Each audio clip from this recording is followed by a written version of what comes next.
Hi guys, how you doing today? It's me, Kelly. I hate the beginning because I have to look over here to see if my camera's recording. There we go. I have to look if my camera's recording and I look like a weirdo. Okay, this is going to be a vlog. So many of you have asked me to discuss or to talk about chronic illness, especially after you guys saw my mental illness thing. You know, I'm a hot mess. I lose track of what I talk about and everything else, and it takes me a minute. Chronic illness, I know that so many of you deal with it on some level or another, and I mean mental illness as well. Chronic illness, I have RA, rheumatoid arthritis. I have fibro. I've had them since, I've had RA since I was 28. I'm 45. And fibro probably half the time. Maybe, let's see, I'm going on 16 years with RA, so probably about 8 years of fibro. I have stomach ulcers, I have kidney failure, chronic migraines, anxiety and panic, and severe depression, chronic depression since I was little. What else do I have? I have so many things I forget. I really do. But that's the gist of it. PTSD, they tell me I have, but I'm not going to therapy. My daughter has PTSD as well from my son dying. So, a little, so when all of you guys, the reason I do my YouTube is, it started out actually as a therapy way for me to deal with so many things I was going through. I've been on many fantastic design teams. I've had fantastic design team leaders. The last thing I had done was, they have a different name now, but Crafty Link, I believe, polymer clay.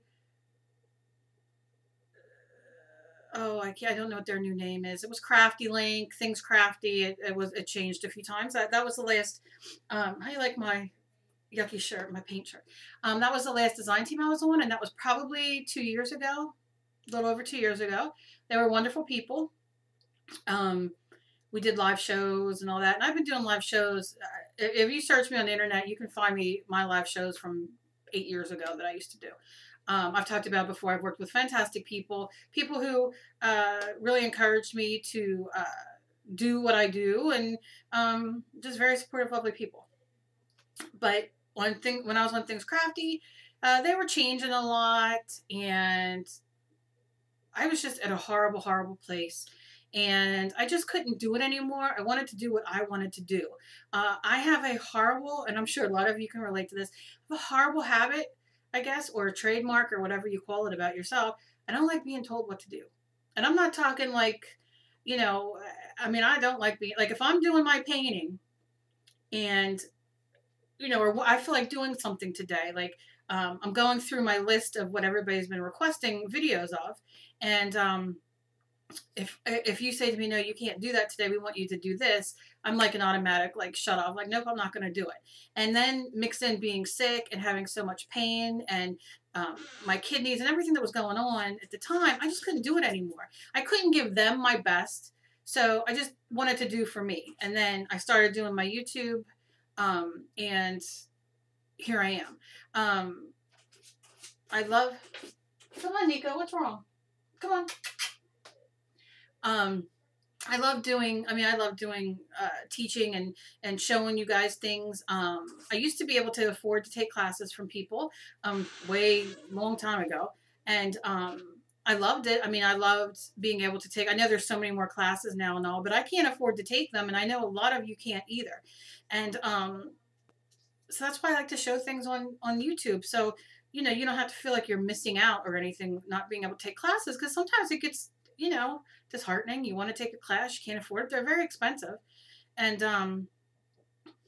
so this is why I like to do it. I like to do it for people who are just beginning. I like doing it for people who are disabled and feel, so many of you write me and say how you, watch my videos and you'll either just sit and watch them or you'll create with me and everything like that. And, I love hearing that. So I was 28. I had my daughter was 2 at that time, and I started walking with my friend, and I'm gonna lose weight, and I started getting really sick. I couldn't move, and Oh, sorry, I just had lemon water. And all these things. And I finally went to the doctor. And he said, look, this is what it seems like. And sent me to a specialist, one of the best specialists in Philly. And he sucked bowls.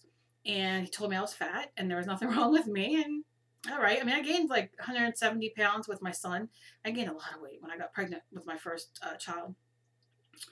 So he just said, oh, your body, you know, you're in pain because you're overweight and blah, blah, blah. And, you know, that's a whole other story. And so when I came back to my family physician and he was like, no, he's wrong, you know, and he's the one who told me to go to this doctor.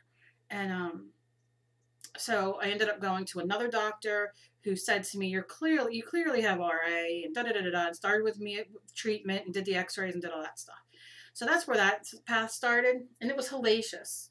Let me tell you, I'm sure many of you know when you first get diagnosed with something, even though you might like think that you might have it or whatever, it's terrifying when they tell you that you're dealing with this. Now, luckily for me, or not luckily, the RA runs in my family. Some doctors say it's not hereditary. Some doctors say it can be. Some doctors swear it is. In my family, it has went niece to aunt. I mean, aunt to niece, niece to aunt. That makes no sense. Aunt to niece. And it goes back like several generations. So my aunt as well has RA. And, you know, she was around when they were doing like gold and different kind of treatments, and they really didn't know what to do with anybody who had it and everything like that. So that was the first thing. And like I said, then the fibro came. It's very, I don't know if any of you go through this, but when I go to the doctors for my, you know, my every 3-month checkup or whatever, I get very sad. I get very sad when I leave. And it's like all the time because it makes everything real again. Because I don't like to sit and dwell on being sick. And it's very hard because the pain is excruciating and it's just not fun. But when I leave the doctor's office, the rheumatologist, I am just in tears. I hate it. I hate it. I was getting my blood taken every 3 months for my primary. I switched primaries recently because they were doctors in a partnership, and then they went their separate ways. So I went with the one doctor, and she would get my blood taken every 3 months, and all of a sudden, my numbers came back on my kidneys low. Like it was brought to our attention they were low, and I didn't know. So my husband said, look, we're going to make an appointment at a specialist for you. So we made an appointment at a specialist, and here it was a urologist or something to that effect. And he said, oh, these numbers are fine. No big deal. You need to go to a regular kidney specialist, but I don't see any harm. They did x-rays or MRI and everything like that. And that was that. And then about 3 months later, I got my blood taken again, and it significantly went down even more. And then the doctor called me. I had never gotten any hint going on for the past 2 years before this that there was anything wrong with my kidneys. So the doctor called me and said, look, your numbers, you know, you're in a very, very big kidney situation. You need to go to a nephrologist and this and that. So I went, and I made them write it down because I was like, my daughter and my husband and I, because I make them go everywhere with me because I don't like to go alone. And my daughter and husband and I were just like, oh, when he was like, you're in stage 4 chronic kidney disease. Oh my goodness. So it was just such a, like, oh my gosh, anything else, please. Do you know what I mean? I was just devastated. I didn't know. Nobody tried to stop it. Nobody told me about it until it was way too late. So that's kind of how that went. And I've been dealing with that. And I just went, life has been a little hectic, but I just went and had my blood tests, all my blood work and urine and blah, blah, blah for my next checkup. And obviously I changed the way I've eaten over the past 2 months. I never ate out fast food much or anything to that effect, but it's a lot of things you got to watch because I also have diabetes, and you know, diabetes you have to eat a certain way, and then with chronic kidney disease you have to eat a different way, and like to match those two up is so hard. So I really try, but you know, but that's it. but it's devastating. It feels your whole life changes when you get diagnosed with a chronic illness, and that includes mental illness as well, because um, it hinders your life. It hinders your life and everything you do. I gotta color this hair. It's horrible. Um, but it hinders it, and it makes you sad. And I lost a lot of friends because I just couldn't do what I could do anymore. Um, but I found new friends, and you do, and I don't know. I just don't like. Don't like to. I don't like to sit and like, oh, it's no big deal. You have chronic illness, draw, paint, do this, because that's not. I know it's not easy, but I don't want people to, and this is something I've learned over the last 16, 17 years, don't give up. I've given up. I did give up. You know what I mean? And I fight now. I fight. I fight to get up. I fight. I don't lay in bed all day like I used to, even though I want to. I might come in on my computer in my art room for a few hours, and then I'll go take a shower because my body's just so achy and all, and I'll get in my pajamas and I'll go sit on the couch and watch my TV. But I do make a point to come in my art room every single day for the most part. Now there's days I don't come in for a day or two if I'm really, overwhelmed. But I just don't want people to give up. It's really hard. Now my daughter has been diagnosed with fibro, and she has RA is probably not too far behind. She's got all the symptoms and inflamed and everything like that. And it's hard to watch her go through that because I know it was horrific at 28. I don't know about being 18, 19 and going through that. But I know a lot of people that do. And I try to tell her the same thing, and she's pretty good. Sometimes she has bad days, and sometimes you just try to fight through it and do whatever you can do. It's unfortunate because I tried to work. Like I mentioned before, I tried to work and was working under the table and working at a school and doing everything until I couldn't do it anymore. I didn't want to get disability. I wanted to be able to work. Unfortunately, my body had other ideas. And I finally had to quit my favorite job in the world, working with special ed kids at the school, and I had to go for disability because I just couldn't do it anymore. And waking up to the point of having to call out was becoming more and more evident that was what my life was becoming, and me working was becoming. So my husband said to me, you know what, just try. And so I could only get SSI because I didn't have enough hours of work, and I couldn't get SSD, blah, blah, blah, because they don't take all your work history into it. Because I used to be a hairdresser, and I used to be an assistant manager at a fancy ass store. So none of that counted, only for the last 10 years, and I had already been sick for so many years. So that's that. There's nothing I can do about that. But it's nothing that I really want to be on, but it's my only choice. I don't know what else to do. And I know a lot of you go through that. A lot of you are on very limited incomes, and it gets very hard. And then I know a lot of you have written me about your families and having kids and not knowing, feeling such a guilt because you can't be who you were, or you can't be what they want you to be. And it's really hard. But just try to make it through each day. Just try to set your mind when you wake up, like, I just want to get through this day. And sometimes you go through robotically where you just have to do what you have to do. And other times you enjoy things. And that's all you can do. I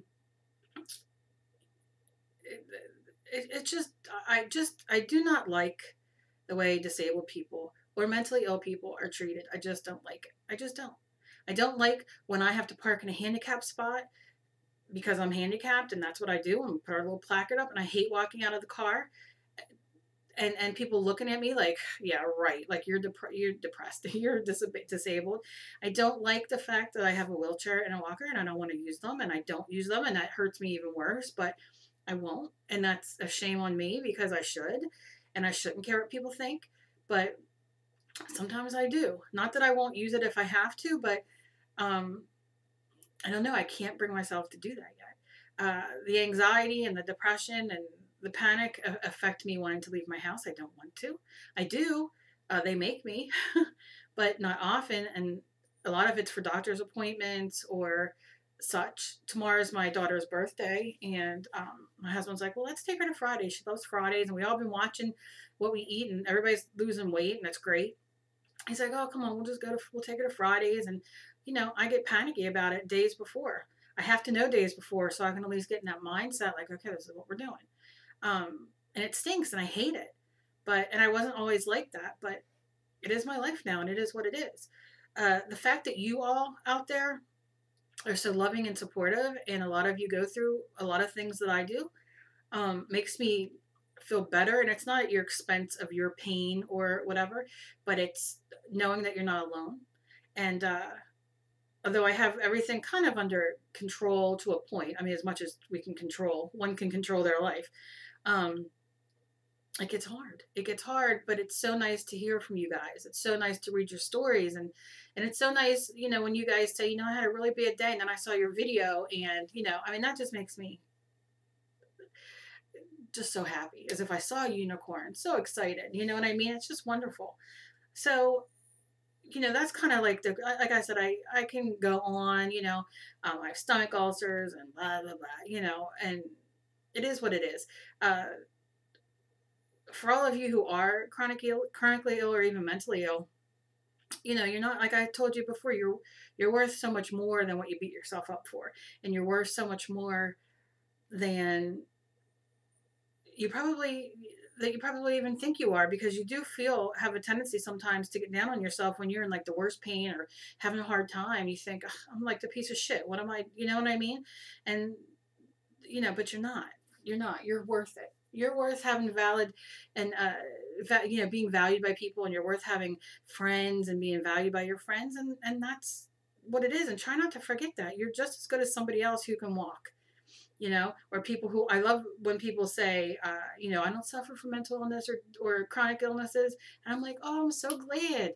I'm so glad, because I just would like for one day to remember what it was like to not wake up and have to deal with all these things. People out there are a lot worse off than me. And I know that, and I feel for them. And people who are just getting diagnosed, and it's like the wind's taken out of you. You don't know what to do. But that's really the basis of my stuff. A lot of the videos I do, YouTube, like I've said before, it's for my own well-being. If people enjoy it and they like it and they do their own videos or do their pictures, I love it when you guys comment and share my videos and all that kind of stuff. I absolutely love it. But a lot of the time it's just for me to get out of my head, because I live in my head and it's bad. It's not fun to be there. So if I can put my focus on something else for a half hour, then that's what I love to do. But that's really it. I'd love to know your guys' stories. I know a lot of your stories, but just remember that I'm here, and if you guys ever need to talk, any of you, I'm easy to find on Facebook and Google and YouTube and email and everywhere. I'm easy to find, and just drop me a line if you just need to vent or talk. I know a lot of people aren't supported by their families. Their families aren't supportive, or they don't believe them. And I've been told I eat too much salt. That's why I'm inflamed. I don't know, but I get it. I totally get it. And I've been through a lot, so I do know a lot. But I just, we have a great little community here, and I think it's important for us to support each other. I say that all the time when I do the vlogs. We support each other, and that's what it's about. It's about finding each other. It's about you guys finding other people who do YouTube videos and being supported and supportive to them, and just making a nice, lovely community where people can be themselves and they can do what they want to do. They can try to paint or do this or something that they've not done before, and feel okay showing each other, because nobody's going to judge. Everybody's just happy for each other. And like I said, there's a handful of people that I'm aware of on YouTube that I love and that I watch, probably stalk. And not all of them do art. Some don't. And I try to leave comments. They probably do think I'm a stalker. But, that's what it's about. It's just about helping each other and being kind and understanding, even though you might not understand what somebody is going through. Just having that empathy toward, for them, and understanding that maybe they're just having a rough time. Oh, I could go on for hours, and I'm trying to edit myself so I don't. But that's the basis of it. Any questions or whatever, you're more than welcome to ask me. I answer anything. I don't hide anything. It is what it is. I just don't like um, telling too much information without it being asked, because I don't want to trigger anybody. Sometimes people get triggered, and I don't want to do that. But I would be glad to. I know a lot of you have written me about my son and want to kind of know more details. A lot of you have went through something similar, or even have lost children, maybe not to suicide, but just to disease or accidents or whatever. And my heart's with you all, because I know how devastating it is. Um, but you know, I'm here, and like I said, ask questions, I answer them. You guys can email me. I know a lot of you write me and don't like to comment on the YouTube videos, and I totally get that. There's nothing wrong with that. And I appreciate you guys writing me and taking the time. That means a lot to me. So that's why I'm really making an effort to go through all the requests and everything you guys keep asking for me to do, because I want to try to do it my best, you know. But I adore all of you. You guys are fantastic. I just got the greatest people. I have just met the most fantastic people. I really have. So, you know, hang in there. That's all I can tell you. Hang in there. Talk to me on, I know I probably have a weird face because I'm trying to think and process. Email me, talk to me if you need to, and just hang on. That's all you can do. And it's whether it's chronic or mental, it's it's not detrimental. It's terrible either way. It sucks. It all sucks. And it's unfortunate that we have to go through this. It's unfortunate that um, being on a limited income, to where you see other people, and it's like I probably mentioned in the last video, I say to my husband, I feel like I'm being punished because I'm not normal, because I have things wrong with me. You know, I get hardly any money. I get hardly any money. I get my health care, my health insurance, which is major, because a lot of my medications are like, you know, 5-6 grand for a month worth of the medication. And I'm very thankful for that. I'm not complaining, but I know a lot of you live on your own, and the money just isn't enough, even on regular disability. It's just not enough to give you a decent quality of life. Um, so just hang in there, because it's we all support each other, and that's what's most important. And like I said, I don't want to go too much longer, but I love you guys. As always, be kind to each other, because you never know what somebody else is going through, and that's why I say it. Because a lot of people can get nasty with me and leave me comments or emails or whatever, and just say, you know, I act like I'm stupid or mentally retarded, and once in a blue moon I get those, and it's like, you don't even know me. Do you know how hard it is to struggle to get on camera and talk and get words to form? Sometimes I can't, even when I'm doing my videos. My body just doesn't work that way.